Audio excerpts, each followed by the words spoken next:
বিসমিল্লাহির রহমানির রহিম। বর্তমানে যে এক দৌর চলতেছে, যে এক জামানা চলতেছে, যে ঈমান টিকিয়ে রাখা মুশকিল হয়ে দাঁড়িয়েছে। এই কঠিন ফিতনার জামানায়ও অনেক ভাই বোন আল্লাহওয়ালা হওয়ার পিছনে মেহনত করছেন, নিজের নফসের পিছনে মেহনত করছেন, কিভাবে নফসকে কাবু রাখা যায়, কিভাবে আল্লাহওয়ালা হওয়া যায়।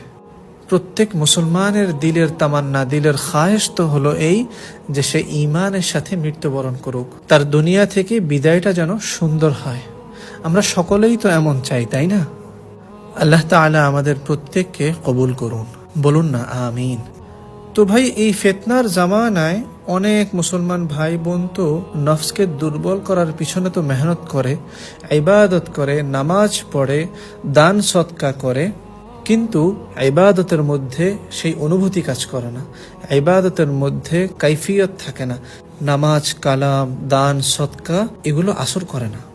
কেন করে না? তালাশ করলে দেখা যায়, খোঁজ করলে দেখা যায় যে ওই মুসলমান নামাজ তো আদায় করতেছে, ইবাদত তো করতেছে, আল্লাহ তাআলার হকুকগুলো তো আদায় করতেছে, কিন্তু এমন কোনো গুনাহের মধ্যে লিপ্ত আছে যে গুনাহ সমস্ত আমালের, সমস্ত ইবাদতের স্বাদ নষ্ট করতেছে, সমস্ত ইবাদতের আসরকে নষ্ট করতেছে, যার কারণে ঈমানের স্বাদ পাচ্ছে না, ইবাদত আসর করতেছে না। বুঝতে পেরেছেন?